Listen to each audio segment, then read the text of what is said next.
and on your mobile. This is BBC Asian Network.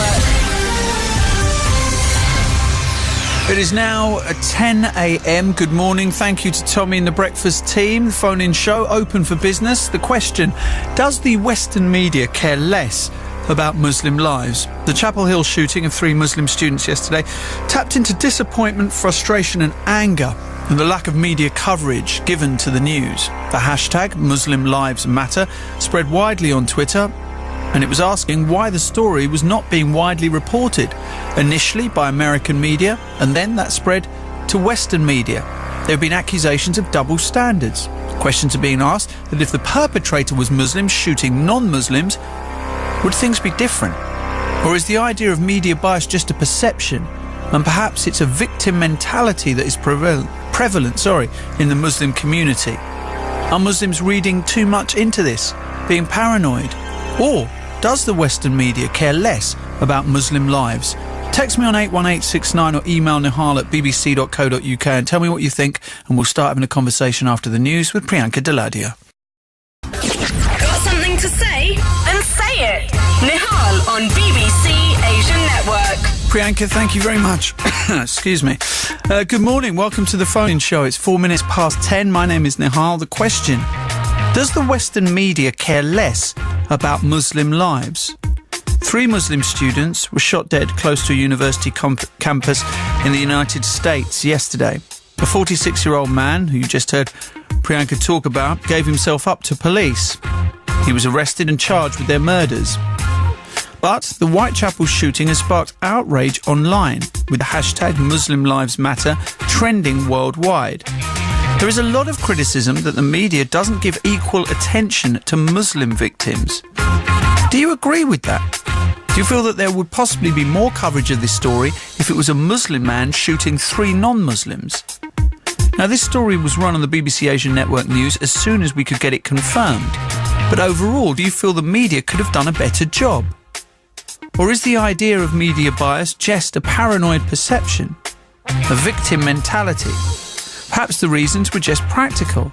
It doesn't take long for the story to spread on social media, but to turn it into a news story, verified by facts on the ground, that takes longer. After all, the news can't operate through a series of Chinese whispers. It has to make sure that the facts are in place and then report. That's the job of a journalist. After all, if a journalist gets their facts wrong, it can go horribly wrong. So, do you think that the Western media cares less about Muslim lives?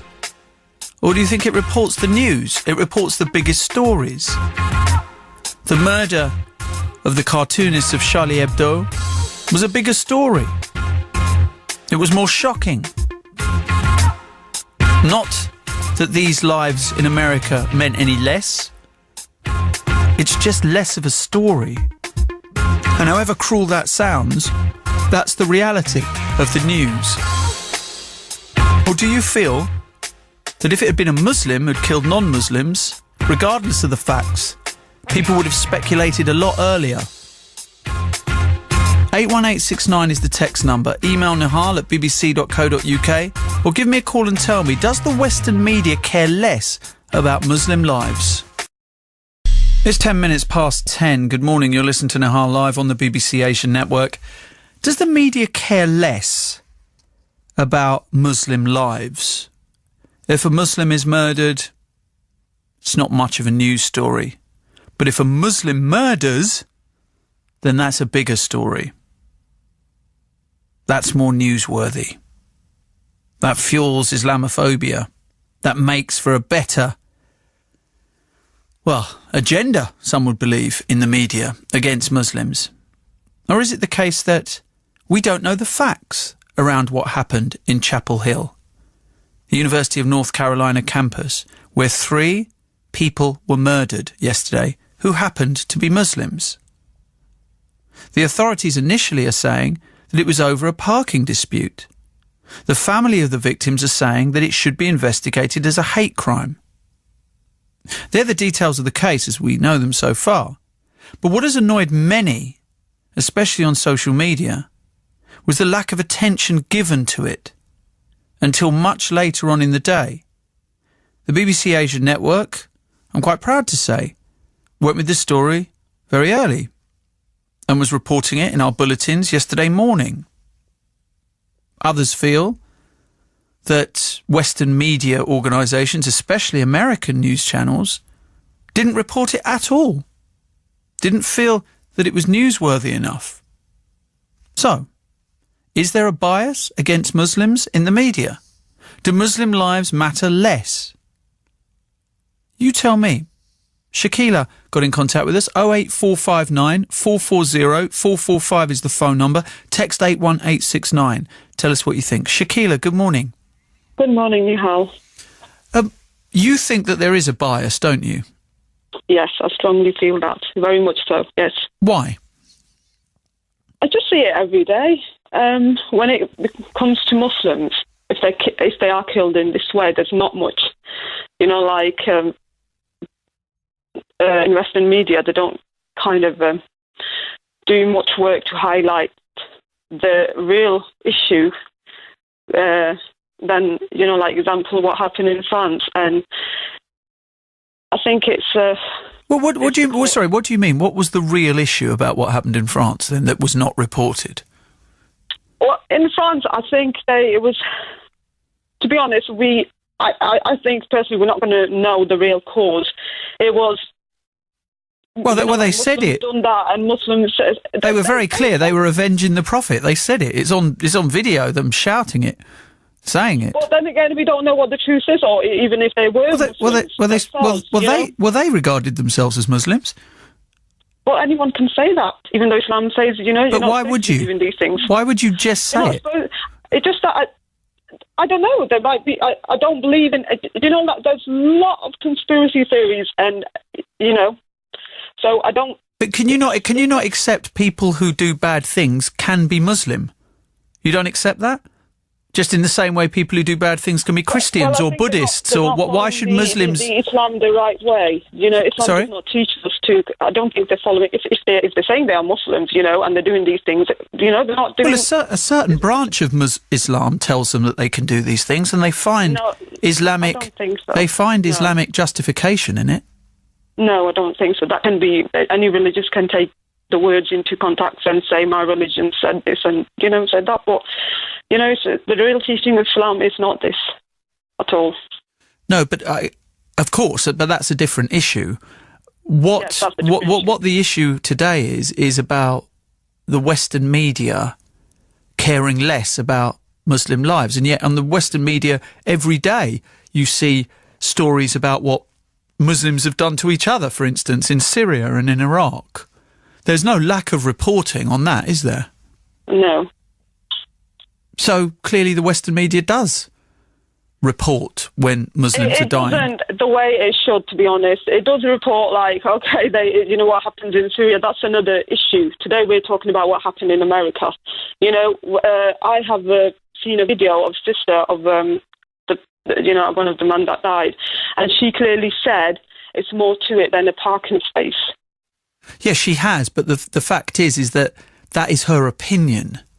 Okay, yes, she was much closer to what happened than any of us, but as a news organisation, we can't just report her opinion as fact. We have to report the investigation that goes into it. And yes, I've seen news reports say that the family are saying that this is a hate crime. So the Western media are reporting that. Mostly they are saying it's over a parking space. Well, and not a lot are saying much as they should. Well, they're saying there's two sides to it, and that what is being reported, certainly from the alleged murderer's point of view, is that he was doing it over a parking issue, and the family of the victims saying that this is a hate crime.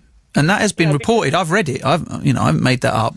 Yes, and also that they had issues with him before in the past. And yes, he didn't like the way they looked, and he didn't like, obviously you can see that they are Muslims, and he clearly made it clear that he hates them because they are Muslims. I mean, this is what we are hearing. But I don't think if we're going to, if the truth comes out, it's going to be written as it should.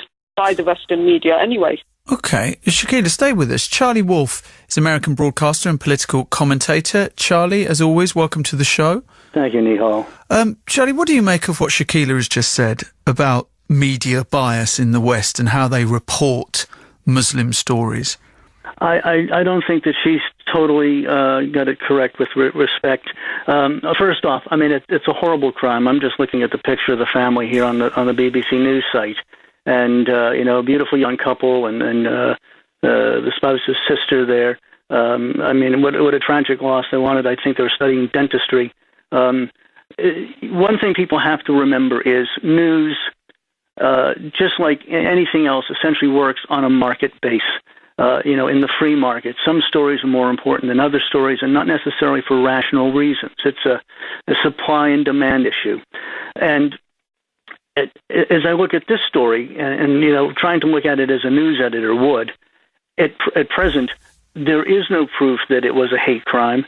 It apparently was over a parking space, but let's just for the sake of argument say that it was a hate crime. Let's say in the back of this guy's mind he thought, not only were they taking my spot, but these, whatever type Muslims or whatever kind of... He seems to have had issues with all religions. Yeah, that's what's being reported. But let's just even say, for the sake of argument, that there was some sort of a hate.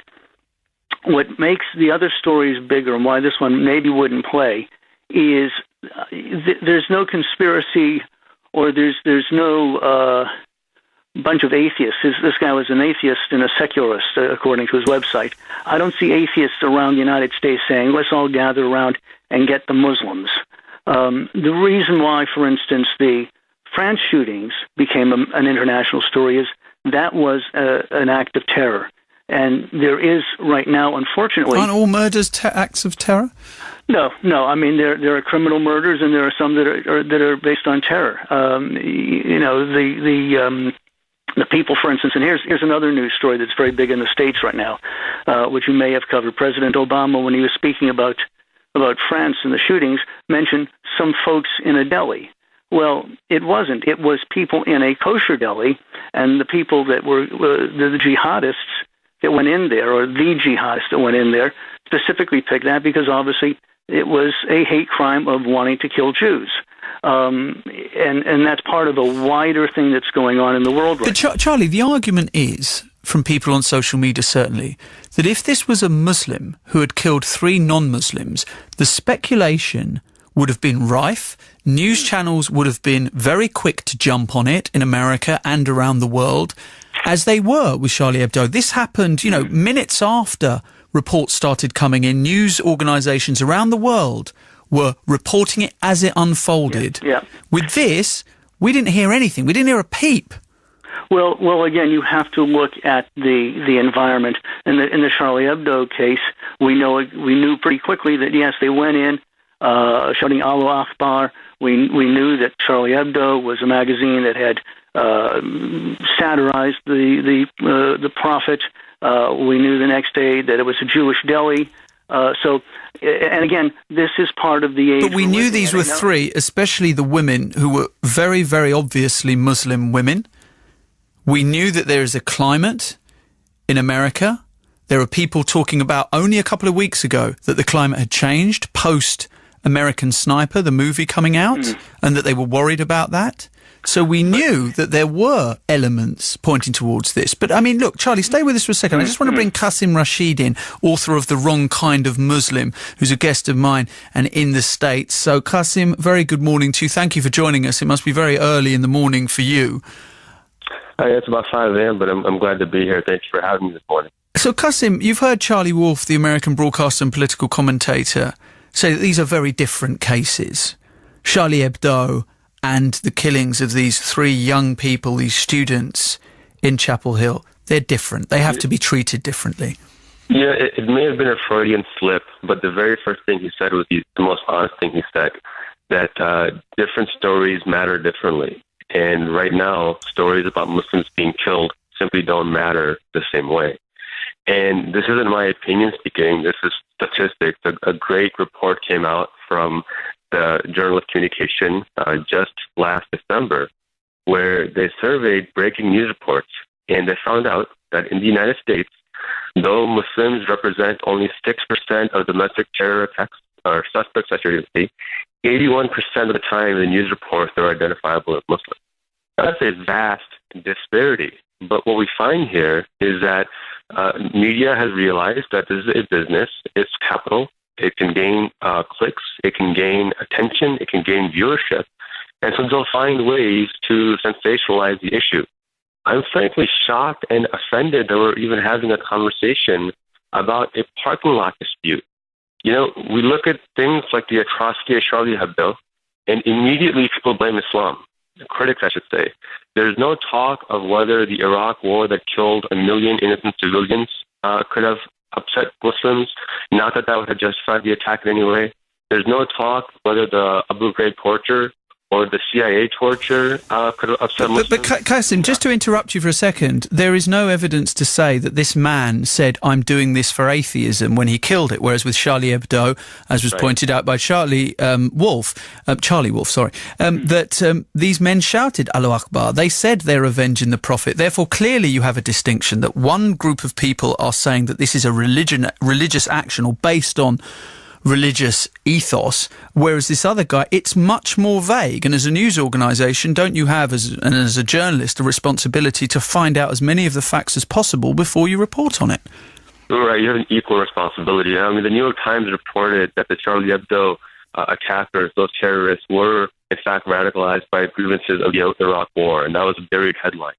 And I want to emphasize, nothing justifies that attack either. But here, I'm not saying jump to his militant atheism, or rather his anti-theism. But what I'm saying is the level of nuance being shown here should be shown in every single case, not just when the suspected attacker or the terrorist is a non-Muslim. This person is an anti-theist. He praises anti-theists like Richard Dawkins. Other anti-theists like Ayaan Hirsi Ali have openly said that we need to destroy Islam by any means necessary, including militaristically. Anti-theists like Sam Harris has said that we should consider killing anyone with dangerous ideas or doing preemptive nuclear strikes on Muslim-majority countries or torturing Muslims if we have to. So when you have these radical... But I'm not sure what all this has to do with news coverage. I mean, wait. Respect. Okay, go. Charlie, go on. You know, I'm not sure what all that has... I mean, those are wider arguments, and they're valid arguments on your other guest's part, but what this has to do with news coverage, this was essentially a local story. There was a parking dispute. The man pulled out a gun. He's had problems in the past with neighbors, and he shot these people. It was unfortunate they were Muslims, but I don't know at this point if it was central to the story. But Charlie, if they were Muslims perpetrating it, the press would be very quick to look into the possible reasons for doing it. Qasim has just eloquently pointed out what could be the justifications, because this man has not been shy about talking about him being an anti-theist, and then, as Qasim has pointed out, other people who buy into that ideology, anti-theism, they also have very, very extreme things to say about Muslims. Therefore, it would be... it would be remiss of you as a journalist not to see a link between those two things, surely. But I didn't see the link when I first saw it. I have not heard of a major anti-theism plot to kill Muslims, but we are in a climate. But hate speech. Well, this is the point. Hate speech. The whole point of prosecuting people for hate speech, as you well know, with anti-Semitism, it can lead to violent acts. Oh yes, and I fully agree. I fully agree. But we're asking about why this story is different from other stories. I mean, here's another. Well, Qasim's argument is it isn't any different. Well, but it's being treated differently. Well, first off, let me just state for the record to answer your original premise about do Muslim lives matter or do they matter less. I think Muslim lives matter just as much. I don't like the victim group mentality of black lives, Muslim lives, Jewish lives. Lives matter. That's let's get that clear. But when you're rating a news story, you're a local editor. You're looking at a whole bunch of different things as to interest, how it affects your audience, etc. And right now, we've had ISIS beheading people. We just had a young lady murdered. Granted, this is in Syria, but there has been people putting videos out, talking about radical jihad. So this is something that has put that in the forefront of people's minds in the West. So if it was a story where it was the other way around, we had the Fort Hood shooting, for instance, then yes, it's just natural that it's going to garner more attention. It's unfortunate, and if I was a Muslim, I'm sure I wouldn't like it. But Charlie, do you think that fuels radicalisation? That fuels this sense of alienation in the West? That Western media does not care? Because you're essentially saying it doesn't care. It is a different agenda. I don't know. Radicalization to me, I don't know. I can't see how that's going to. That may make people angry. I mean, listen. Speaking against anger, Jew, does anger not lead to? Does alienation not lead to radicalization? Well, I take a bit more self-responsibility. Over the summer, let's just take another example. We had the Gaza-Israel conflagration going on. That story played very heavily here in the UK news. I mean, people like myself, just as a commentator. Just for being Jewish, I was a baby killer. That didn't radicalize me. So, but I can empathize with how Muslims would feel over the coverage. But again, speaking as someone, and I'm not an editor, but speaking as someone who is in this business, you have to look at how stories are selected, and it's over a whole bunch of different criteria, and it depends on interest, and that's what makes these things different. It's not because this was a Muslim family. It is because it was a local crime. Qasim, in a country you're well aware of, which has tens of gun-related shootings every day, why should this be treated differently than a nut job with a gun who just went too far? Well, I think it goes back to the double standard that Charlie Wolf continues to ignore. He mentioned the beheadings and these horrible attacks being done in Syria. He's ignoring the fact that on the U.S. border, drug cartels and the mafia have done far more beheadings than even ISIS. They've killed far more than ISIS terrorists have. And this is on our own U.S. borders coming into Texas and the southern states of the United States. But because they're not Muslims doing it, media is barely reporting on it. He pointed out Israel, Gaza, and while horrific things were said on both sides, calling jihad on the West. We have to remember that there was a severe lopsidedness and a number of people killed as well. Look, I can tell you from experience that as a member of a Muslim minority myself, the Ahmadiyya Muslim community, we faced heavy persecution in Pakistan. And one of the hallmarks of Pakistan media is that when Ahmadiyya Muslims are killed, they refuse to report it. They just ignore it altogether. And what this does is that those people who are already antagonistic to Ahmadiyya Muslims become more emboldened in their antagonism, in their ignorance, and their arrogance. And so when you have these kinds of horrible events happening over here, we have to point out Muslim lives matter, Black lives matter, because media refuses to report on it. It doesn't mean they matter more than Jewish lives or Christian lives or atheist lives.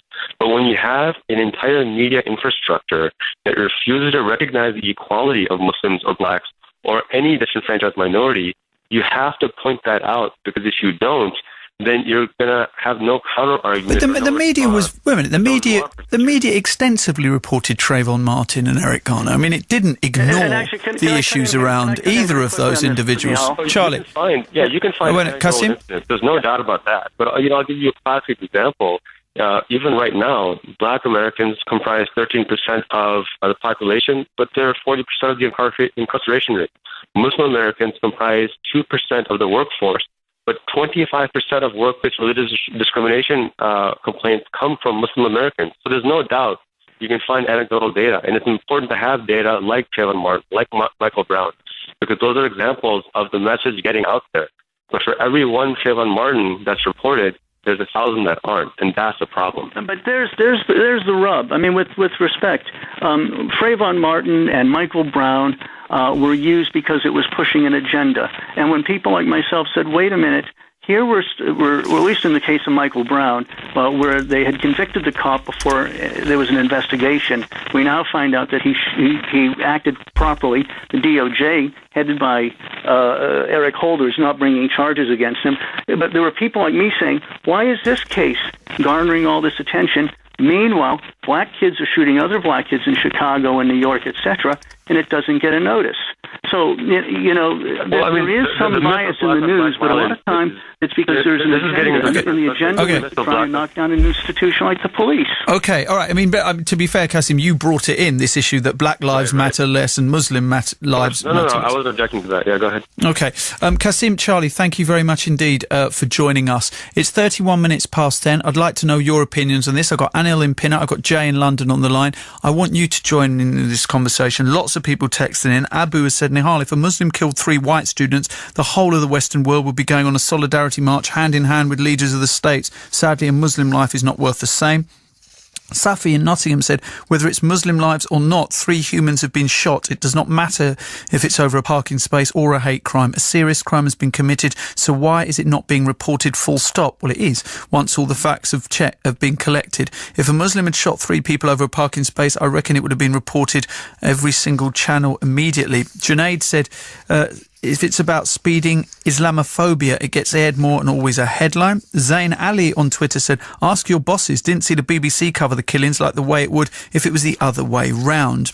Harneet said, if Western countries or any other country are ignoring the value of Muslim lives, then it is not only wrong but is criminal. The problem is rightly being questioned in the West on shows such as yours. But do the Muslims themselves care much about the value of the lives of the Muslims as well as non-Muslims at the hands of such organisations as IS? Where do the IS get their ideas such as public beheadings from?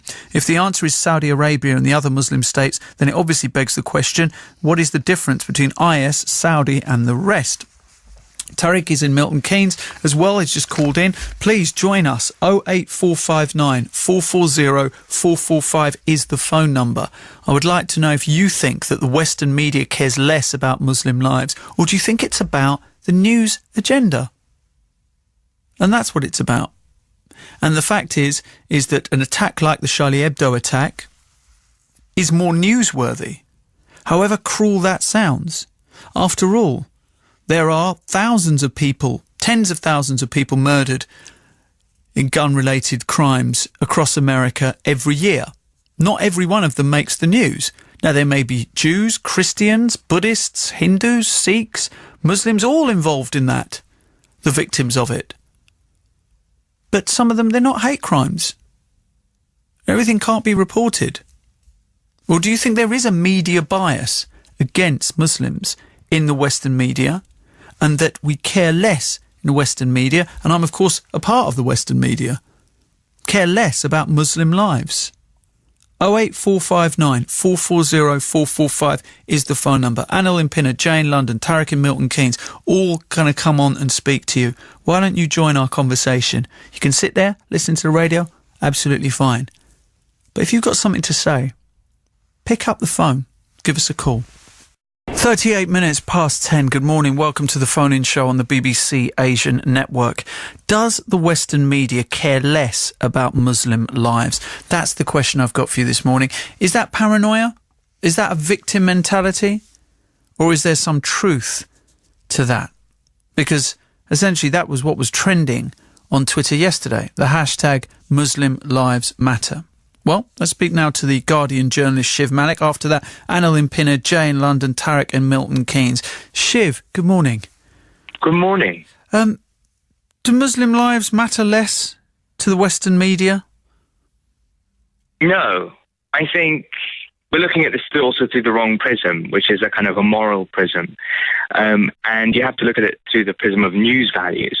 So I don't think any editor would go agree with the moral conclusion that Muslim lives matter less than anyone else's.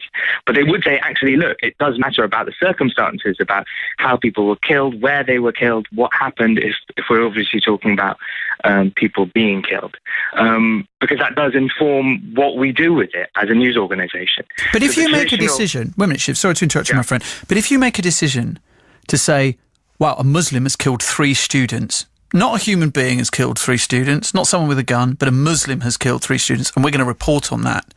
And as someone, a non-Muslim, has killed 3 Muslims, we're going to say, actually, what we're hearing is that it's over a parking dispute. Now, Muslims, certainly on social media, are saying this would be totally different if it had been a Muslim perpetrator, that the press and media organisations in general would be much more eager to speculate, whereas now they're saying, well, you know, we didn't have all the facts. And this is where the hypocrisy comes in. Yeah, look, you can only answer that from the perspective of what is a responsible thing to do. And I think The Guardian does do the responsible thing. Firstly, there's some contingent factors to note in that, which is that, look, when this broke, most US journalists were asleep, and it's quite difficult to ascertain exactly what had gone on. But look, we always do this with every event that happens, and it's my job in The Guardian to figure out with sort of most terrorism events what is going on. I'm certainly part of a team, and we always ask, well, look, what is the motivation of the person involved? Do we actually know the facts? Do we know why they're doing what they say they're doing? For example, the Woolwich killing. When this came up, it was just a series of tweets about a guy who maybe had, it came up as a guy who chopped someone's head off. It seemed unremarkable, totally unbelievable. But it was very quickly ascertained, because it was very clear from what was going on the ground, this guy had a larger motive, and he was telling people, spouting to people on the ground that he was doing this in the name of Islam. Now, now you could say, well, this guy's just a lone nutter using Islam as a cover. And yeah, people make that argument. But suddenly, obviously, this is happening geographically very close to news organizations in London. So it's suddenly elevated. Someone has been killed. We didn't know it was a soldier until much later at the end of the day. But suddenly, yeah, we take that with a lot more news prominence. Then we don't cover killings in the US, generally speaking. We don't cover certainly all of them. We don't cover shootings. We cover mass shootings here from our London desk, if they happen. But with this event, it wasn't quite clear what had happened. Now, when it started to become clear this guy may have been a racist with larger motives, and that certainly elevated it. And it became the second most read thing on our site. So our readers certainly also cared about it from that perspective. But I don't think there is a hypocrisy. It's certainly not as overt as that, right? So it's actually not that do Muslim lives matter or not? Because we don't talk about Christians in Syria who've been killed all that often. So you could equally say, well, do Christian lives matter? Well, actually, what we're talking about is, do British lives matter? We've seen it through a nationalist perspective. That's how we still see things in the news perspective, or more precisely, from a geographical perspective. You know, if you're a journalist in London, what's going on in Uzbekistan just doesn't seem to matter as much as it would, because we have to take a judgment call. We can't cover everything, and people in Britain don't care about what's going on in Uzbekistan all that much. So that's the prism to look at it through. And it's pretty blunt, but you have to make decisions about what you do. You can't cover everything, right? So how do you then cover something, and where do you put resources? Shiv, stay with us. Tarek has called in from Milton Keynes. Good morning, Tarek. Good morning, Nihal. Are you satisfied by what Shiv Malik from The Guardian has said? Absolutely not. No. Why not? The same day as Charlie Hebdo happened, abhorrent and everything as it was, the killings that happened in Nigeria, 2,000 men, women and children were murdered by terrorist organisation Boko Haram, was not reported. But I guess, Tarek, just look at it from a news perspective. There were no Western journalists probably on the ground to see that happen. It was reported, and in fact, a lot of that was from satellite photographs. There was nobody on the ground to verify that was happening. Also, as well, of course, Charlie Hebdo was happening in a Western European capital. It could have happened here. It could have happened in Berlin. Therefore, it was much closer to home. So can you begin to understand why Charlie Hebdo was a bigger story for us here than Boko Haram, who had been killing people consistently for years now? Yes, but, I mean, the headline should have been that 2,000 people, their lives, from my point of view, mattered as much, if not more, because just sheer numbers. But do they not matter? Do they not matter less to the news? Because, of course, news has a finite space and it has to prioritise. Maybe. The other thing also is the paedophiles that have been going on. They're always classed, as in like Rotherham and Rochdale and so on, they're always classified as Muslim paedophiles, Muslim terrorists, Muslim this, Muslim that. The whole spin... Is that true? I mean, well, you can ask Shiv Malik that. He works for The Guardian. Shiv, is that true? Oh, look, I think there is a problem with how we categorise paedophiles in that sense. I think if they're Asian, they're called Asian paedophiles. If they're white, and we know there's plenty of white paedophiles in this country, they're not white anymore, they're just paedophiles. I think there is a problem with that. I think Would The Guardian be guilty of that? No, we're not, actually. I don't think so. And the reason why it was pertinent that they were Asian actually came from a very complicated post-argument that the police didn't want to investigate, or social services didn't want to make the robust moves they did. This is as the argument goes, because they thought, well, they're Asian and we can't really police those communities. We shouldn't get involved. We're worried about racism. We're worried about being called racist, right? Which then makes it incredibly complicated. And that was the post-argument to that. But then we've seen, obviously, the police don't investigate things that have happened with plenty of white people working in concert with each other, right? So it's not even like it's Asian gangs, right? And Asians have a particular proclivity to form gangs when it comes to pedophilia. That's not true either. So we know.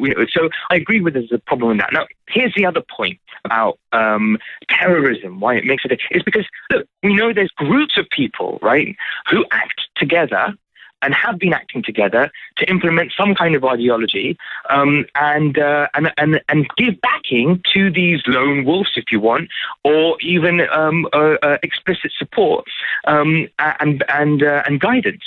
So that's not the same, usually speaking, for racists in the US. They don't have massive, large organizations in the same way seeking to, for example, create a white racist state. Now, you could disagree with me and say, well, actually, Shiv, you're just blinded to the fact that, and here we go, here are the facts, etc., etc. But it's not certainly as explicit. We have ISIS in Syria saying, putting out videos, putting out propaganda saying, yes, these people in France doing what they did, they were brilliant, wonderful, we champion them, we want more people like that, right? I don't think we see the same thing with white racist organizations in the US. And if we did, I think the government would certainly crack down in the same way. Now, you might just say, well, Shiv, it's willfully missing the point here, but I think I hold to that. All right, Tarek? Absolutely missing the point. Absolutely missing the point. Blinded by, obviously, the job that he's doing. When you look at the facts are that anything negative, whether it is, like I said, paedophile, terrorist, or whatever, the very first thing it's labelled as is a Muslim. But in the sense of terrorists, Tarek, the terrorists themselves are very keen to identify themselves as Muslims. Are you saying that the news should ignore the fact that a terrorist shouts Allahu Akbar? The fact is that he is not a Muslim just because Who are you to say? Who are you to say who's a Muslim or not? No. He thinks he's a Muslim, so who are you to say he's not one? Okay. Right. The fact that he shouts Allahu Akbar in his own perverted mind, the way he's been radicalized or whatever, does not make him a Muslim. As far as us law-abiding Muslim citizens of the world will say that this person is not a Muslim. So the fact that he shouts Allahu Akbar doesn't mean... But you can't ignore that, can you? As a news, you wouldn't be reporting the news and you would be accused of political correctness, gone crazy, if you decided to not say that it was Islamism. It was a radical form of Islam that pushed this person or guided this person into their actions. I mean, as a news organisation, Shiv Malik, as a journalist, would not be able to ignore that, would he? But then again, the point is, if they were done, like you're saying, this chap here in the US, an atheist, it's not reported as an atheist. And then for him, and all atheists then have to turn around and feel obliged, like we Muslims have to sort of like say, oh, we have to be counted and say we're very sorry about what's happened. It's happened in France or wherever it's happened. But Tarek, we have to be an apology. Shiv's already answered that point. But Shiv's already answered that point, hasn't he? By saying that as yet, no one organisation of atheists, of militant anti-theists, has come out and said this gentleman who has been accused of this crime was one of us, or that we back what he's done. No one's come out and said that. Whereas with Charlie Hebdo, people did come out and say that. ISIS did come out and say that. One other point to add is that, look, we do know that he is an atheist because people have done the reporting on it, right? Yes. So that's not true. It has been reported. In fact, it continues to be. It's only happened 24 hours ago. So it continues to be reported. And no doubt things will build. But there also, it's hard because there isn't an established pattern around white racist killings in this particular instance. I mean, there is a generalized, there are incidents of white racist killings, but not in this sense, right? So it's hard to exactly who to go to, who's going to claim responsibility. Well, no one. Dawkins has come out and said it's got nothing to do with me, right? So it's insane to start to think to equivalize the two or make it seem like they are equivalent, because they're not. Okay. And how would you also then describe ISIS, right? There are thousands of people who run a patch of territory between Syria and Iraq. The size of the UK, yes. Muslims, then. What are they doing it for? How would you describe them? All right, Shiv, we run out of time, but Shiv, always good to speak to you. Shiv Malik there from The Guardian. Anil is in Pinner. A very good morning to you, Anil. I do apologise for having kept you on the line for so long, but hopefully you've had a chance now to hear all the different arguments that's gone on. What's your point, Anil? Oh, Anil's perhaps been waiting so long he's disappeared. Let's speak to Jay in London. Jay, good morning. Good morning, Nihal. Apologies again as well for keeping you waiting for so long, but you've now heard lots of different opinions. What do you think? I completely disagree with the First Lady, Khalifa. First of all, she's saying Western media is biased, but what about the media in Pakistan? What about the media in Arab countries? Are they not biased? I personally think the Western media is the most fair media in the whole of the world, and then the most unbiased. And, to be honest, I expect, for the instance, the UK to report mostly on white issues, because this is a white country. So I don't actually expect them to start covering issues that are, Sikh issues or Muslim issues. I expect them to cover what is most important to the country that they are in, which is the UK, and the majority of people here are Christian people.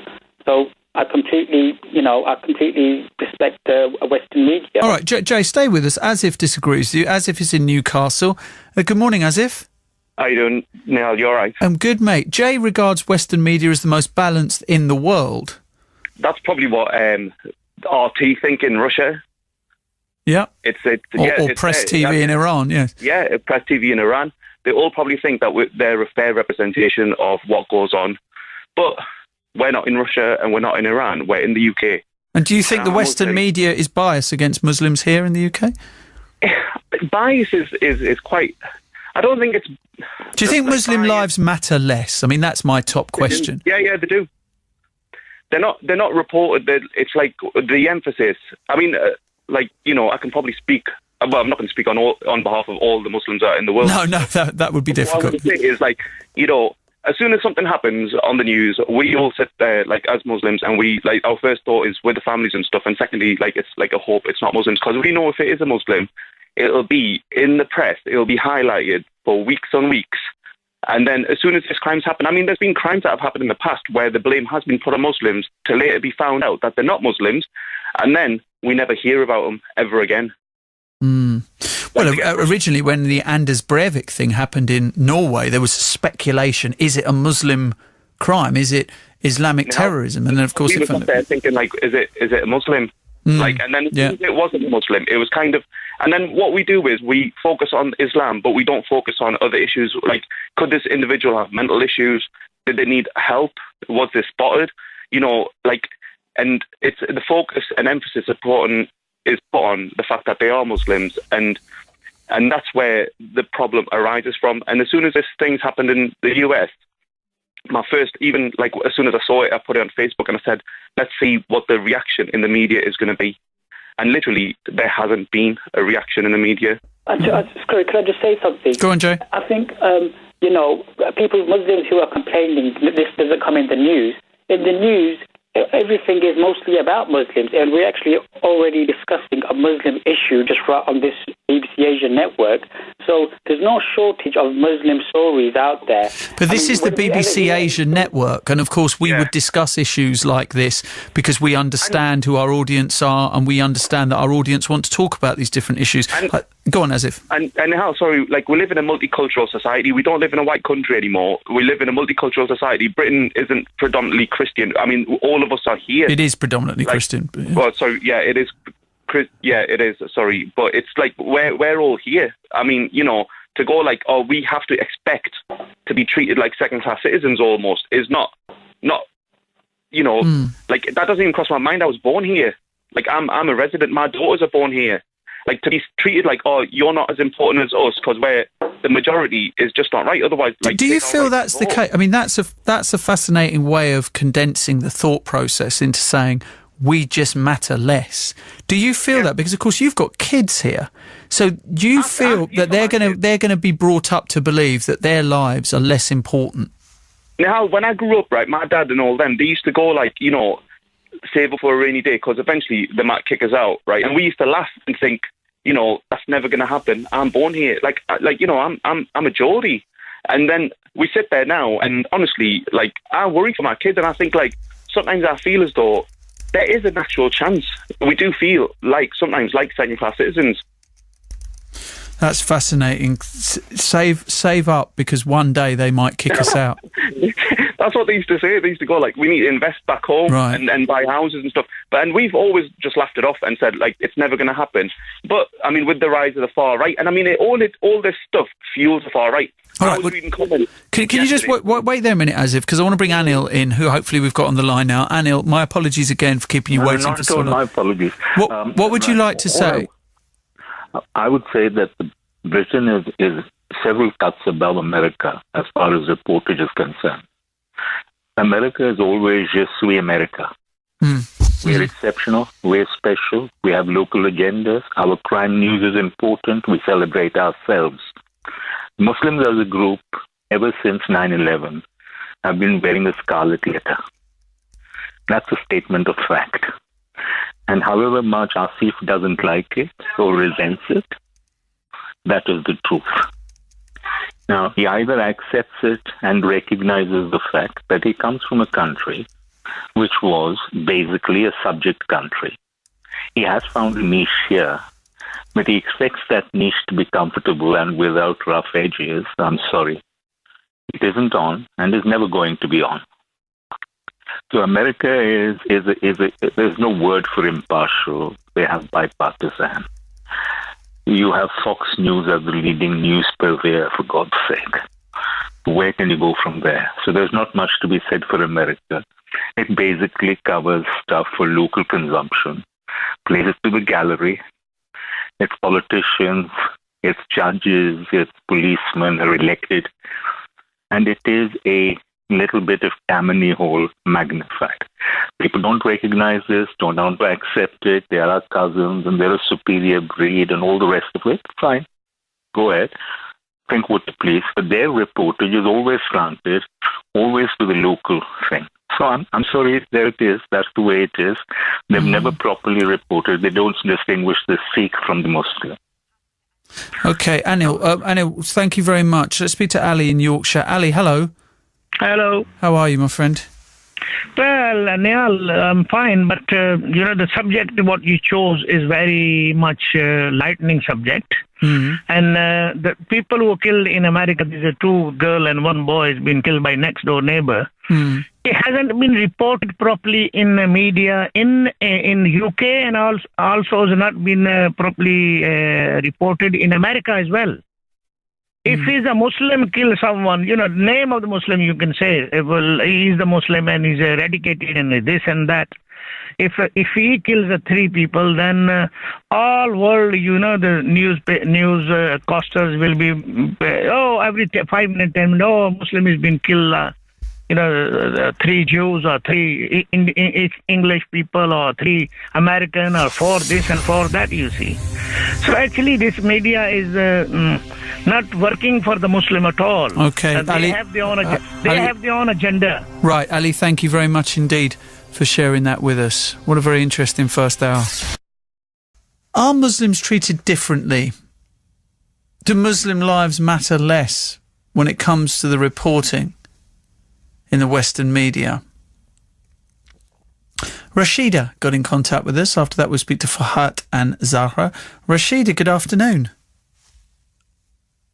Rashida, are you with us? No? Let's speak to Fahad then. Fahad, good afternoon. Good afternoon. Do you think that Muslim lives are worth less when it comes to the Western media's reporting? Definitely. 110%. I am so, I was so angry yesterday at the way it was, how the media took, what steps it took to report the incident.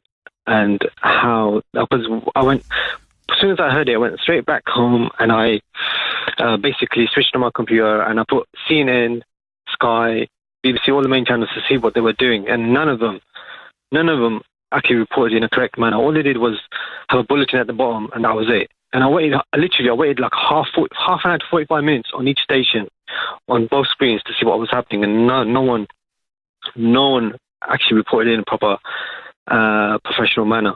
Now, like this, the BBC did around lunchtime yesterday.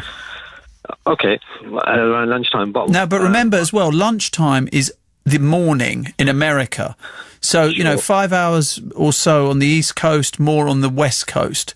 So, in that respect, waiting until people get to work. I waited till 7 o'clock after work, so I came back about 7 p.m. So, 7 p.m. So if the media is always on the go, 24-hour news, and news and information is traveling at quite fast speed that if they want to access it properly. So, like Piers Morgan said on his tweet, if it was the other way around, there'll be instant shock headlines everywhere, and that's how I felt yesterday. I was like, what's going on here? It was just like, I was just shocked. It was like, what more evidence do you need from the evidence from what happened yesterday? And also your guest speaker. Well, you weren't sure, were you? You weren't sure it was a hate crime straight away. You assumed it was because, of course, you saw that the two young ladies involved wore hijabs. Regardless of it being a hate crime or not, it's the fact that if it was the other way around, there would be instant headlines everywhere. Simple as the fact because of the word Muslim. That's a fact. But what if the guy had screamed, "I am an anti-theist. My group, the Anti-Theists of America, are going to kill all religious people"? But he didn't say that. With Charlie Hebdo, they said Allahu Akbar. They said we're avenging the Prophet. Therefore, they made it very clear that these were political and religious statements that they were making. They were clever in saying that. They weren't that clever. They got caught and got killed. But I mean, obviously they got caught, but in the sense of maximising the exposure by saying Allahu Akbar, people will freak out, saying, "Oh my God, he's saying Allahu Akbar, it's related to Islam, fundamentalism, Islamism, radicalism." Allahu Akbar. But it was all those things, wasn't it, Fahad? Yes, it was. From their point of view, it was all those things. But like I said, if it was the other way around, if there was like I say, if this happened like a Muslim had killed a couple of non-Muslims, then they'll be all over the place. It will be everywhere. It's just like I was just really angry, and just like I had to calm myself down. And then just like, okay, fine, it's acceptable. But are you comparing the two? I know. And, look, there are a lot of people out there who non-Muslims, who would have a lot of sympathy with your argument that if it had been a Muslim, speculation or not, that had done it, that people would start to ask the questions immediately. And those questions were not asked immediately of the man who has been accused of murdering the 3 poor young Muslims in America. But equally, you could argue from a news point of view, and you heard Shiv Malik, presumably from The Guardian, say this, was that there are different prisms that you look through. First of all, you look through it from a British perspective. Are there any British people involved? There weren't. Secondly, it happened overnight. Third, so many people are shot and killed in America every day that it hardly makes the news anyway. The fact that 2 of them happen to be wearing hijabs, why would that make it any more serious? Yeah, I agree to the argument, but the answer was partially answered by Charlie Wolf, Charlie Wolf from CNN, I think he was. Like he said, it was all about supply and demand. Now, there's supply for bad Muslim news.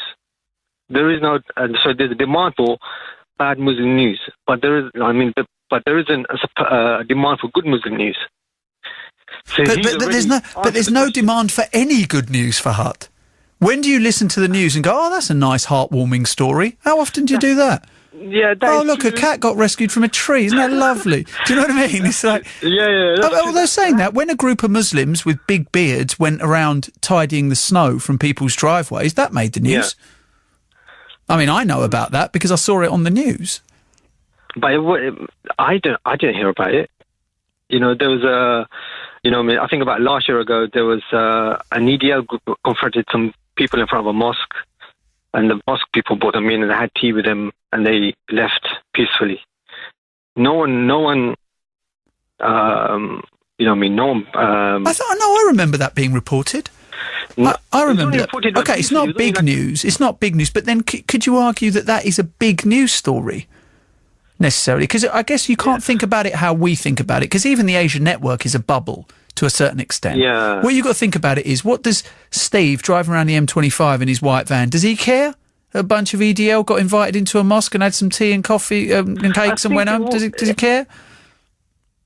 Because news is a business, right? It's about it's about trying to find out what are the most interesting stories for your audience. So, for instance, there are big stories that we don't cover on the Asian network because they're not relatable to our audience, but they're big stories on mainstream news. Now, Ukraine, for instance, that's a massive story. The fact that, Russia and Putin and the president of Ukraine are meeting up to discuss what's going on, the terrible things that are going on in Donetsk, where thousands of Ukrainians are dying, and yet we on the Asian network, we're not touching any of that. Now, if the Russians turn around or Ukrainians turn around and go, that Asian network, they don't value Ukrainian lives. Yeah, I give the Asian network 10 out of 10. Well, that's kind of our job. You don't need to boost us up for talking about things we should be talking about. Because I've been listening to you for like a year now, and it's like you made me aware of so many issues, and I'd like to thank you for that. The other thing is it's the steps. It's how they approach the situation. For example, like I said, if it was a non-Muslim, the approach would be totally different. All right. Fahad, let me stop you there a second, because I enjoy reading your emails, because you send emails regularly, and I do really enjoy reading them. But stay with us, Fahad, because I want to bring Rashida in. Rashida, good afternoon. Oh, good afternoon, Nihal. How are you? I'm very well. Do you agree with Fahad? Because Fahad said yesterday he got really angry and frustrated when he felt that the Western media were ignoring the deaths of these 3 young Muslims who, by all accounts, were fantastic individuals who were doing a lot of work in their communities. They were volunteering, charitable work, and he felt really angry and frustrated. Do you share those emotions? I won't say I was very angry. I'd say I would be upset, just like when Charlie Hebdo and everything happened in the news. I was upset. I mean, when you hear tragic murders going on, I was upset. But then when you heard that he was a Muslim, it was like, oh my God, it actually is true. And whenever you watch things like this in the news, I always pray, okay, I hope things get better for them. And I'm like, please let it not be a Muslim. But then you hear next, okay, it's a Muslim. And what I did actually email in, and what my main point was, that they didn't cover this much in news. But you see, there's a lot of people that dislike Muslims, are against Muslims, which is, if things like this are not covered in news, how do these people understand where we're coming from? They don't understand unless you switch channel to Al Jazeera or something like that, which they're not going to do. So, of course, things like that is kind of frustrating. Do you feel, as a young British Muslim, that the media here in this country cares less about you than it does about other people? To be honest, I do. That's sad, isn't it, really? I mean, how old are you, Rashid, if you don't mind me asking? You don't tell me your exact age, but are you in your 20s? Are you in your teens? 25. Okay, right, mid-20s. So you're young, right? So you're young, right? So in that respect, like, you're the future generations, like your kids. I don't know if you have kids, you might be too young to have kids, but, your kids will be 100% British, right? I mean... Yeah. And things like that, that's what I'm saying. When it comes to watching the news, there's certain news channels that are biased against this type of story. And I understand what you were saying, that obviously depends on your audience and things like that. But then I think there's got to be some sort of a balance. And that balance, there's no limit to it. No one's identified what the balance is, or, how to balance out a story. And that's the sad thing about it. Rashida, thank you very much for sharing that with us. Zara Hussain got in contact with us. Zara, hello. Hi. Good afternoon. Zara, do you share Farhat's feeling of anger and frustration that Muslim lives don't matter? To be honest, there's not much anger. There is frustration, but I'm not angry because it's the reality of Muslims and most other, other ethnic minorities in the UK and in the Western world. The problem is the fact that the media doesn't really care about, Muslims and ethnic minorities purely because the media is, like you said earlier, the business. They sell the stories that the readers want to hear, and because we live in a white Western world, the stories about Muslims just don't matter. But Zara, you know about the terrible things that ISIS have done to people because of the Western media. You don't, I take it, have Al Jazeera on all the time. You know about the terrible things that have happened in Darfur. You knew that 200 Nigerian schoolgirls were kidnapped by Boko Haram because of the Western media. So it's not as if the Western media doesn't care or only reports white people's stories or non-Muslim stories, does it? I mean, you do know about the world because of the BBC or Sky News or Channel 4 News, don't you? But can you tell me which of those stories paint Muslims and, other non-white people in a positive light? Which of those stories? Well, none of them. But then tell me about how many news stories full stop. I mean, look at Ukraine, for instance. They're all white people. They're killing each other. There's no positive news stories coming out about Russia and about Ukraine that I've heard of. But the difference is that if you look at the way Western society is created, or how the hierarchy is, it will always be a white European, Anglo-American. They will always have, they will always be predominant in the news. They will always have more power. You've got the history of the Cold War with the Russians. Go to Pakistan or go to India and look at the media there and see how much they report about what's going on in the West. They don't. I mean, I've got the NDTV app on my phone. So I check that all the time. And yes, there are some headlines about what's going on, primarily something Obama's done or what's happening in the English Premier League. But apart from that, it's all domestic stories. It's all Indian stories. So you could argue, are they racist? Are they biased for doing that? No. The difference is that, like you said earlier, and I think it was a gentleman from The Guardian as well. I think his name was Shiv, when they said that stories, they have a geographical interest. So when you're looking at stories in the Middle East, in South, in Pakistan, India, Bangladesh, those countries, they obviously put their own domestic issues at the forefront. Why does the Western media put the Ukraine issues at the forefront? Because their relations with Russia aren't the best. So obviously they had those power struggles with Russia, and you've got the history of the Cold War as well.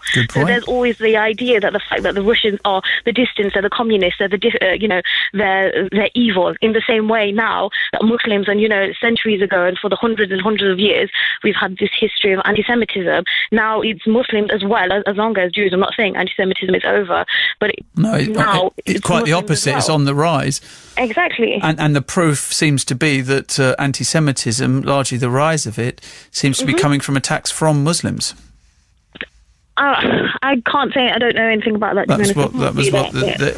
Well, it rose during the time of last year, and that was the information that I'd read, that it seemed to be the case that this was happening, and that the far right, the EDL and those kinds of people, no longer are leading anti-Semitism in this country. I mean, that's a massive shame. And it's quite interesting that you equate the two things, that Islamophobia and anti-Semitism is the same thing. It's hatred. Same thing to me. They're creating a scapegoat.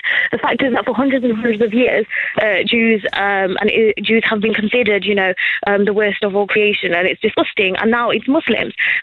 Muslims are on part. That hatred that people had for Jews, it's just been transferred over to Muslims because anti-Semitism isn't fashionable anymore. But it is fashionable to be Islamophobic. It is fashionable to hate Muslims.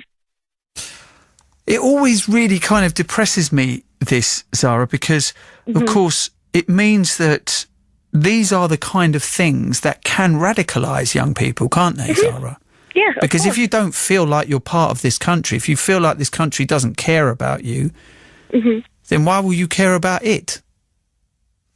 And that's a real problem going forward. How do you think you can build that bridge again? Well, I'm a teacher and I teach in a predominantly white school. Right. So with all my students, I always teach them to be a little bit more media savvy, to understand what is the media trying to say. I had, do you mind me asking, Zara, do you wear a hijab? Yes, I do. I wear a abaya as well. Right, okay, that's interesting. So that means straight away those kids know you're a Muslim? Yes. Right. Right, and that in itself is building a bridge, right? I mean, that's straight away, that's building a bridge. What do you think their impression of Muslims are, those kids? Well, even though they can see that I maybe wear a hijab, for quite a lot of them, they don't really understand that I am a Muslim, which is really odd, and I have to repeatedly say, look, I'm a Muslim. So they will ask about questions when the Charlie Hebdo happened, when, ISIS are always in the news. When they hear about that, they always say, oh, those Muslims, and I have to say to them, look here, hang on a minute, I'm a Muslim, what are you trying to say? And then it takes them a few minutes to think about, to organise their thoughts. Because of the media, all they think about for Muslims is that Muslims are horrendous, horrible people, that Muslims are terrorists, that Muslims love violence. But then when I have to remind them, look, I'm a Muslim, do you think I believe that? Do you think that's my beliefs? Then they have to understand, okay, no, that's not right. I mean, Sarah, stay with us. Rab's on the line as well, but I want to bring Fahad back in on this. Fahad, if there is this disconnect that is developing, whereby Muslims feel, and we can't speak for all Muslims, but both you and Zara have articulated this, that you're just not cared about, that you're not regarded as part of this society. How do we begin to rebuild these bridges? Because, for people of my age, my mates would say to me, I remember when I wasn't a Muslim. I mean, I was still a Muslim, but I was personally Muslim. No one defined me as that. I was just Jav. Or I was just Yunus. No one thought about me, oh, that's Fahad. He's a Muslim, isn't he? They just go, oh, yeah, what's happening, Fahad? You good? Yeah. I remember those days. And that was it. Now, for anyone under the age of, basically anyone who was an adult pre-9/11, they'll remember that. But anyone now who's grown up post 9/11, they won't remember that time, will they? No. I think it's more about mindset. My mindset now has changed a lot. My mindset is more about, yes, I'm a Muslim, I'm British, I accept where I am, I'm happy where I am. I respect the laws of the country. But also, it's having a positive mindset, is making sure, okay, fine, this is the situation, but how do I overcome this situation? What do I need to do to stop this from happening, or stop someone asking me all these awkward questions? And, just try and build a positive framework in your mind to say, okay, fine, I know this is happening around me, this is what's happening to my community, what can I do to contribute to stop this happening? So that's how in the last couple of years, that's how I've changed now. So whenever people ask me questions, I sit down, I talk to them, I explain why is it happening, try to have a joke, try to laugh, try to break down barriers and make sure that, as a Muslim, I'm not dangerous. I'm not some alien from outer space want to take over the UK and imply Sharia law throughout the whole land. I'm glad to hear that. Yeah, it's good. It's good to hear for her. Yeah. So it's just stuff. I'm sure you'll find some mullah who'll regard email as being un-Islamic. Okay. I'm sure. There's always some. Just take it positive. I've seen people discussing whether Candy Crush is un-Islamic before. It was haram before. Are you serious? Yeah. I did see that. I did see that discussion once. I just thought, mate, some people really need to get out a bit more often. They really do. Exactly. Yeah. So I think it's just a mindset, and it's just taking little steps. Okay. To overcome that situation. So that's how I've done it. Yeah, and but Zara, the problem with that is, of course, is that as a Muslim, you might find yourself resenting the fact that you have to go around and keep explaining to people that you're not a nut job, when no one's asking every Catholic to go and explain that they're not a paedophile because of what Catholic priests have done. I completely agree with that. It is frustrating, but that doesn't mean that we have to stop it. If people start asking me questions and all of a sudden I start saying, oh, that's all you think about Muslims, well then aren't I, pandering towards their views? Aren't I, proving what they're saying is right? So it is frustrating, and it is long, and it is monotonous and tedious, but you just have to keep doing it. I like what Fahad said earlier when you're saying that you just have to sit down with them, you have to break down barriers, and that's exactly it. I'm always smiling, so I look approachable, because in my hijab, in my abaya, I will look very scary, especially to some of the younger students. So I always make sure that I'm smiling, that I'm approachable. And yes, at the end of the day, my face does hurt when I come home. But I have to make sure that people know that I'm approachable. But it is nice to walk around with a smile on your face. I mean, look, I don't have to do that, but it is nice to be friendly. Yeah. I mean, yes, it is. Why would you want to walk around scowling at people? I mean, I don't know why anyone would. Although saying that, to be fair, I've come across people that like doing that. Yeah. But yeah, you're right. I mean, it makes for a better world if we're approachable. But I really get what you're saying. Both of you can stay up for a little bit. Let's bring Rab in on this conversation. Rab, good afternoon. Hello there. Good afternoon, Nihal. Now, you're, of course, putting forward the point that I'm not sure why everyone's so surprised. And I'm not sure anyone is surprised, actually, Rab. Are they? Yeah, well, the people that have been ringing in kind of like trying to express their views as to they think it's wrong, what happened, and etc. I don't know why anybody's surprised, because there's so many things that are going on with the white non-Muslim community, which we don't get to hear about at all, about the amount of what's it called, paedophiles and rapists and all sorts of people that are doing atrocities, and we don't get to hear about them. I think we did hear a little bit about Jimmy Savile. I think we heard a lot about Catholic priests. I think we heard a lot about the inquiries into the establishment. We get to hear the odd thing, and when somebody does commit anything, they're never labelled by their religion or by their colour. They're just labelled as a young man of this age from this area, and yet I'm getting, to be honest with you, sicker of this kind of way that we are completely, segregated, and we're labelled as by our faith or by our colour or by where we come from. The thing is, it's never, I don't know why, like I said, I don't know why even we're having this topic, because so many people get killed all around the world and we don't get to hear about it at all. And this is just a drop in the well. And I think they've done this on purpose, just to actually get people more, pumped up, so that you're going to get idiots who are going to jump on the bandwagon and become actually radical as a result of things like this. And that's what they want. What they want is that they're going to have a story like this, and then you're going to find some young Muslim who's actually just he's not actually into his faith at all, but he's just actually born into the faith, who doesn't know anything about the religion, who will then jump on the bandwagon, and he will become a suicide bomber, or he will become something that he shouldn't be doing, or should go to a place that he shouldn't be going. And that's what they want. They want to keep us in the media. The media is controlled by the Jews. I mean, we've said this many, many years ago. Some of the most powerful people in the world are Jews, and they will do anything to... The richest people in the world, or amongst the richest people in the world, are Muslims. Well, look at Qatar. Qataris are the richest per capita people in the world. We know about the ones who come out and say that. And I know that there's people that we don't even know their names, that are the most powerful people in the world. We don't even know their names. We've never even heard of them. We've been told that they've been told that. I've been told by a number of people before that quite possibly some of the most richest people in the world are Nigerians. Well, but it's never declared. You can't really do it. So this idea that Jews secretly run the world. Yeah, no, there isn't a secret about it. It's quite clearly what's going on. I don't think any of my bosses are Jewish. If that's not the case, Nihal, then why is it that whatever's been happening over in Palestine for years, where they've been killing innocent people, nobody does anything about it? Nobody even actually reports half of the stuff that's going on over there, because they want us. They only tell us what they want us to hear. I don't think you can, Rab, with all due respect, I don't think you could argue that the Western media ignored what happened in Gaza. Oh, yeah, I can. I can argue it. I can argue it all day long now. Well, do you know what? If you give me your email address, I can email you loads of links from last summer from the BBC.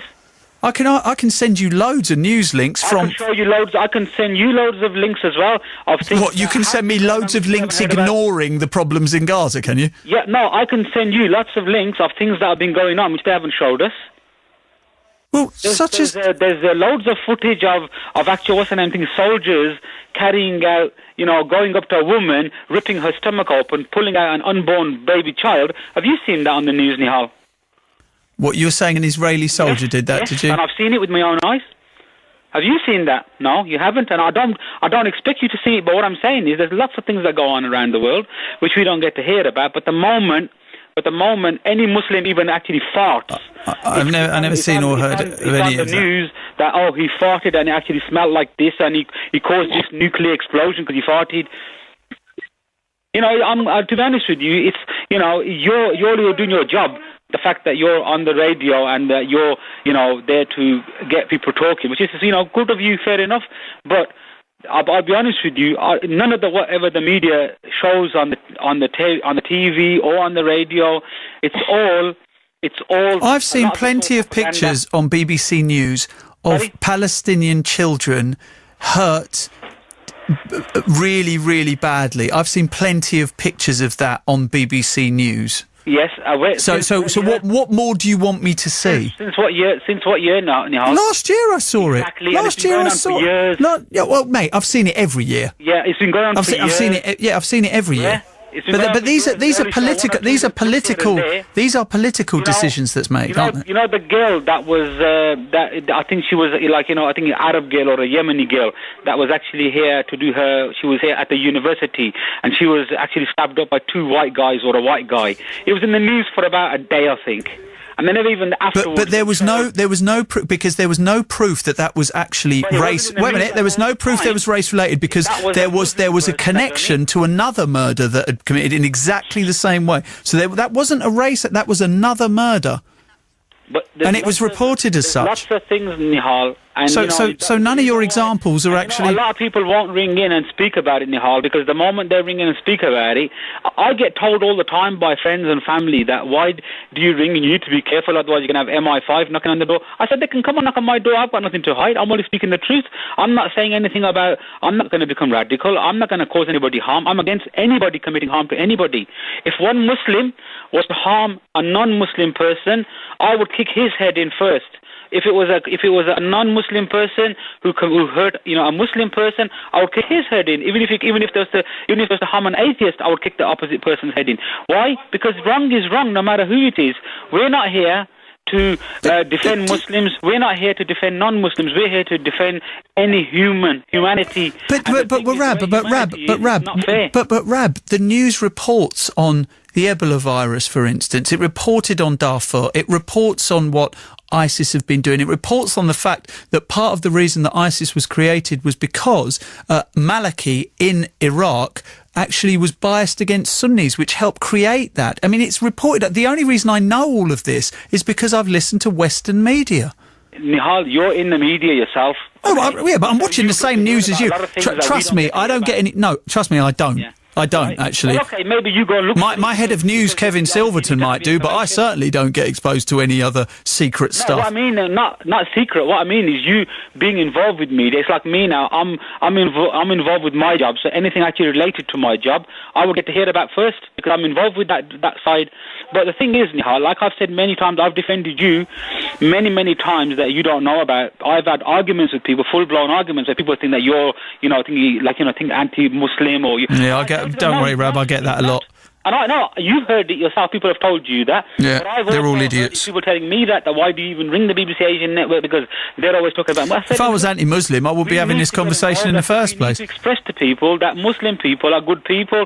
There's nothing wrong with Muslims. Every type of faith people, there is always a bad apple. There'll always be bad apples. Look at the Buddhists in Burma and Sri Lanka. Exactly. Absolutely. Yeah, exactly. I couldn't agree with you more. It doesn't mean that they're all bad just because of a few handful of idiots.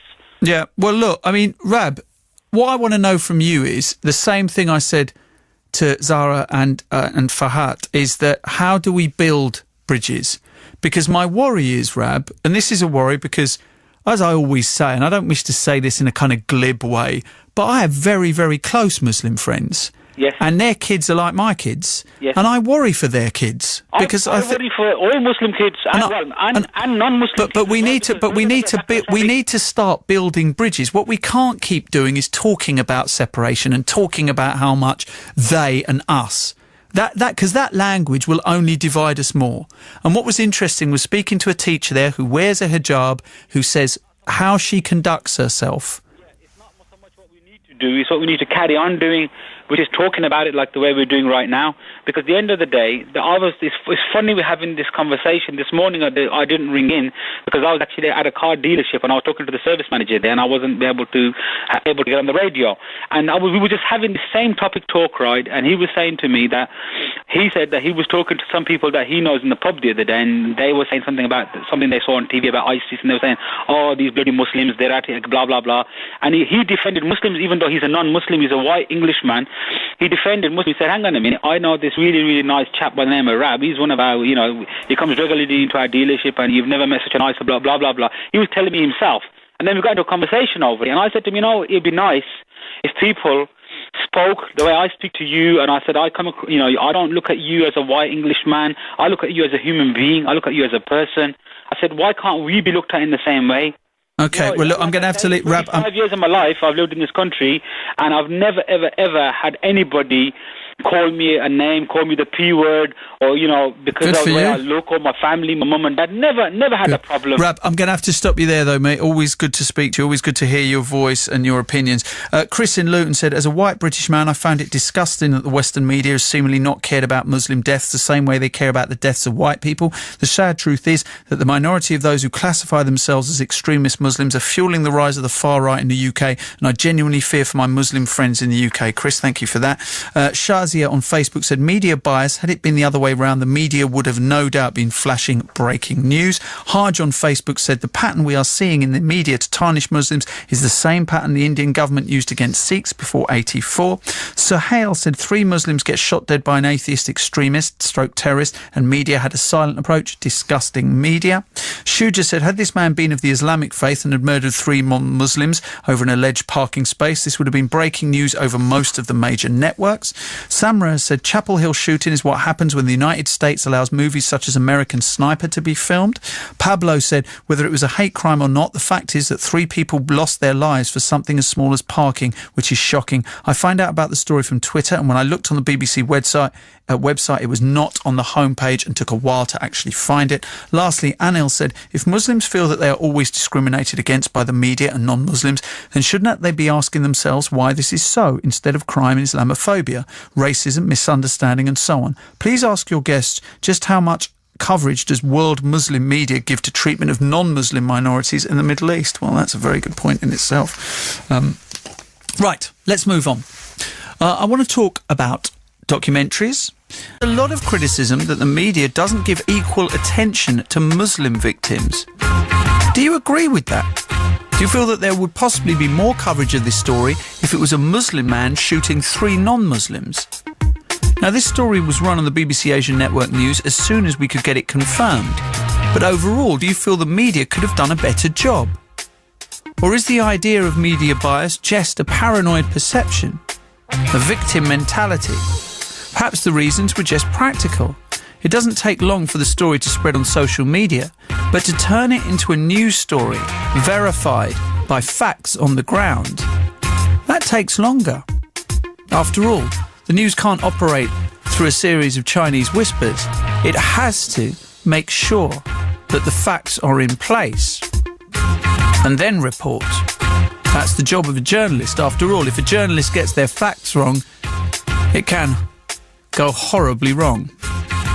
So, do you think that the Western media cares less about Muslim lives? Or do you think it reports the news? It reports the biggest stories? The murder of the cartoonist of Charlie Hebdo was a bigger story. It was more shocking. Not that these lives in America meant any less. It's just less of a story. And however cruel that sounds, that's the reality of the news. Or do you feel that if it had been a Muslim who'd killed non-Muslims, regardless of the facts, people would have speculated a lot earlier? 81869 is the text number. Email Nihal at bbc.co.uk or give me a call and tell me, does the Western media care less about Muslim lives? It's 10 minutes past. I think that there is a bias, don't you? Yes, I strongly feel that. Very much so, yes. Why? I just see it every day. When it comes to Muslims, if they are killed in this way, there's not much. In Western media, they don't kind of do much work to highlight the real issue. Then, example, what happened in France. And I think it's... Well, what do you mean? What was the real issue about what happened in France, then, that was not reported? Well, in France, I think it was... To be honest, I think, personally, we're not going to know the real cause it was. They said it. Done that, and Muslims. They were very clear. They were avenging the Prophet. They said it. It's on video. Them shouting it, saying it. But then again, we don't know what the truth is, or even if they were. They regarded themselves as Muslims. Well, anyone can say that, even though Islam says, But why would you? Doing these things. Why would you just say it?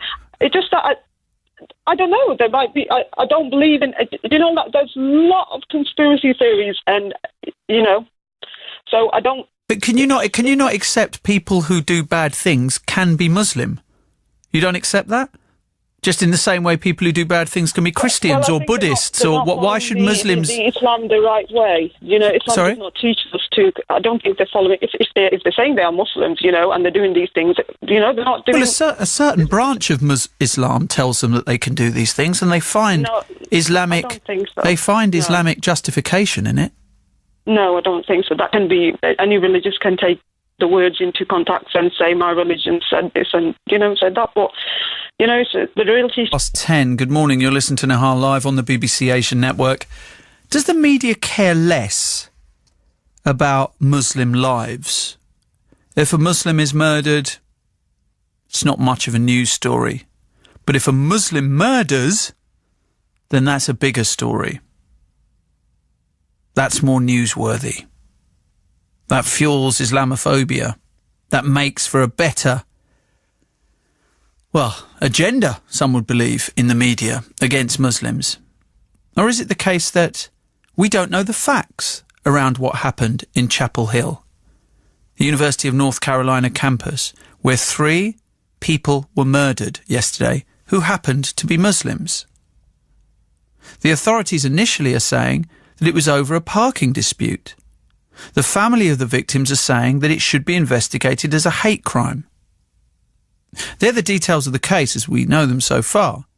But what has annoyed many, especially on social media, was the lack of attention given to it until much later on in the day. The BBC Asian Network, I'm quite proud to say, went with this story very early and was reporting it in our bulletins yesterday morning. Others feel that Western media organisations, especially American news channels, didn't report it at all. Didn't feel that it was newsworthy enough. So, is there a bias against Muslims in the media? Do Muslim lives matter less? You tell me. Shakila got in contact with us. 08459 440 445 is the phone number. Text 81869. Tell us what you think. Shakila, good morning. Good morning, Nihal. Islam is not this at all. No, but of course, but that's a different issue. What the issue today is about the Western media caring less about Muslim lives, and yet on the Western media every day you see stories about what Muslims have done to each other, for instance, in Syria and in Iraq.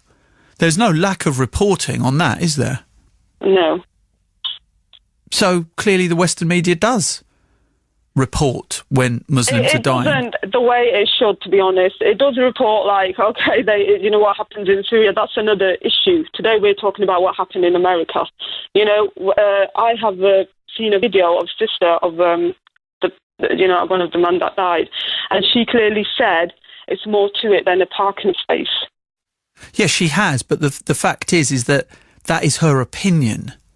Okay, yes, she was much closer to what happened than any of us, but as a news organisation, we can't just report her opinion as fact. We have to report the investigation that goes into it. And yes, I've seen news reports say that the family are saying that this is a hate crime.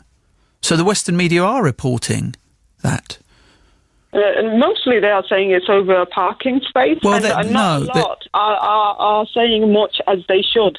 Well, they're saying there's two sides to it, and that what is being reported, certainly from the alleged murderer's point of view, is that he was doing it over a parking issue, and the family of the victims saying that this is a hate crime. And that has been reported. I've read it. I haven't made that up. Yes, and also that they had issues with him before in the past. And yes, they did. He didn't like the way they looked, and he didn't like, obviously. And on your mobile, this is BBC Asian Network. It is now 10 a.m. Good morning. Thank you to Tommy and the breakfast team. The phone-in show, open for business. The question, does the Western media care less about Muslim lives? The Chapel Hill shooting of 3 Muslim students yesterday tapped into disappointment, frustration and anger and the lack of media coverage given to the news. The hashtag Muslim Lives Matter spread widely on Twitter, and it was asking why the story was not being widely reported, initially by American media, and then that spread to Western media. There have been accusations of double standards. Questions are being asked that if the perpetrator was Muslim shooting non-Muslims, would things be different? Or is the idea of media bias just a perception, and perhaps it's a victim mentality that is prevalent in the Muslim community? Are Muslims reading too much into this, being paranoid? Or does the Western media care less about Muslim lives? Text me on 81869 or email nihal@bbc.co.uk and tell me what you think, and we'll start having a conversation after the news with Priyanka Deladia. Got something to say? Then say it. Nihal on BBC Asian Network. Priyanka, thank you very much. Excuse me. Good morning. Welcome to the phone-in show. It's 4 minutes past 10. My name is Nihal. The question, does the Western media care less about Muslim lives? 3 Muslim students were shot dead close to a university campus in the United States yesterday. A 46-year-old man, who you just heard Priyanka talk about, gave himself up to police. He was arrested and charged with their murders. But the Whitechapel shooting has sparked outrage online, with the hashtag Muslim Lives Matter trending worldwide.